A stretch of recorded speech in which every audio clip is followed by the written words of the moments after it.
እንግዲህ ቤተሰብ ያው እንግዲህ እነ ሩታ ዛሬ ምንድን ነው የምርመራው የልጁ እርግዝና ውጤት ይዛ መታለች። አስትራንዳውስ ነው የሚባለው አስነስታ። ኤፍሬም በጣም ደስተኛ ነው። ሁለተኛ ልጅ ብሎ አይታችኋል። መግቢያው ላይ በጣም እየጨፈረ ነበር። አብርሽ እንግዲህ አግኝተውን ነበር። እንግዲህ አብርሽ ደግሞ አላምንም ሳምንቱ ሙሉ የት ነበርሽ እያለ ነው። ይገርማል። ሰላም አለይኩም ሀገር ዩቱብ ቻናል ተከታታዮቼ፣ ውዶቼ፣ ማሮቼ፣ የሀገሮቼ ልጆች በያላችሁበት ሰላማችሁ ብዝዝት ይበል። እንደውም ክርስቲያን እህቶቼ ሰላማችሁ ይብዛ። እስቲ ቪዲዮ ስጀምሩ ላይክ ሼር እያረጋችሁ እስቲ መቼም እየታየልኝ አይደለም፣ ዝም ብዬ የምለፋው እናቶቼ። ዛሬ እንግዲህ ሁሉም ይወቅልኝ፣ ሁሉም አላመነኝም፣ ሁሉም ውሸታምን አርጎኛል ብላ ዲኤንኤ ናልኩ ምርመራ እርግዝና ውጤት ይዛለች። እንዳያችሁት ነው እንግዲህ ቀኑ ዛሬ ነው። ሁሉ ነገር ተጽፏል። ቢሆንም ግን አብርሽ አላመነም። ሳምንት ወደ ዋንጭ ብዬ ሳምንት ተቀብለሽ ቆይተሽ ለመጣሽ በሚል ሌላ ነገር አሰርታለኝ በሚል ነው። አዎ ግን አሁን ሰዓት እኮ ችግሩ ነው እህቶቼ፣ ሁሉ ነገር ዲኤንኤን አሁን መቀየር መጥቷል። በብር እየተቀየረ ነው። ልጁ ያልሆነው ሰውዬ ልጅ ነው እየተባለ አስቸጋሪ እኮ ነው። እኔ አሁን በአብርሽ አልፈርድም። ዘመኑ በብር ዝፍጥ ጭምልቅልቅ ያለ ጊዜ ነው ያለ ነው።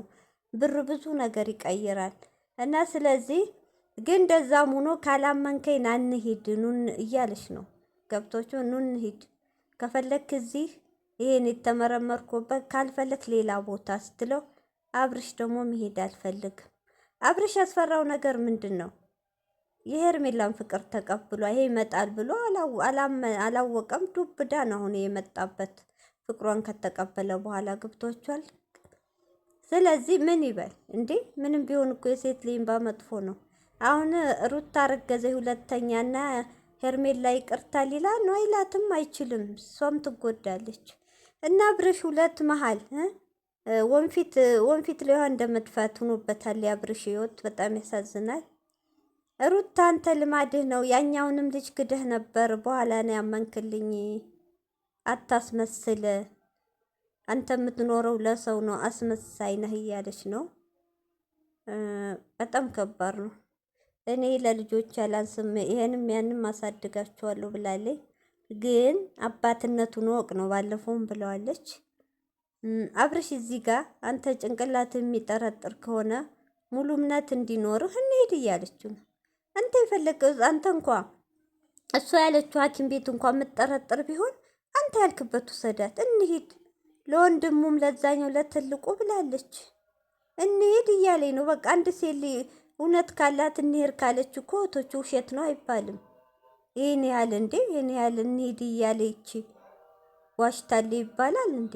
በቃ እውነቷን ነው፣ ተፈጥሯል። ያኔ የሰራችው ፊልም ደግሞ አብርሽን የራሷ ለማድረግ ነው፣ ተሳክቶላታል። እዚህ ጋር ግን የዚችኛዋ ህይወት የሚለው ነው ሄርሜላ። በጣም ይከብዳል። እኔ እንጃ በጣም ይከብዳል። እንግዲህ ኤፍሬም ደግሞ ለምንድን ነው ልታምን ያልቻልከው? ደስ ይልሃል ብዬ ጠብቄ ነበር። ምንድን ነው ኤፍሬም ደግሞ የሚፈልገው ከሄርሜላ ህይወት ወጥቶ ወደ ልጆቹ እንዲመለስ ነበር፣ ግን አልሆነም። አብርሽ ከሩታ ውጥት ብሏል። ልቦ ያለው ሄርሜላ ጋር ነው። እንደፈለሽ ጊዜ ይፈተዋልና አትጥሪኝ አጨቅጭቄኝ እያለ ነው።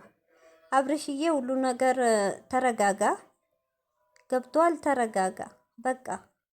ሴት ልጅ ከወሰነ ጨካኝ ናት። ይሄኛውንም ልጅ እንድታይ እንዳታረቅብህ ተረጋጋ በቃ። ከተፈጠረ አንተ ልብህ እንዲረጋ ሂደህ ራስህ አስመርምራት በቃ። ልጅ እኮ ጸጋ፣ ምንም ችግር የለ።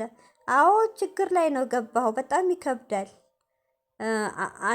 አንድ አስወለድክ፣ ሁለተኛ አስረገዝክ፣ ሶስተኛ ሌላ ፍቅረኛ ያዝክ።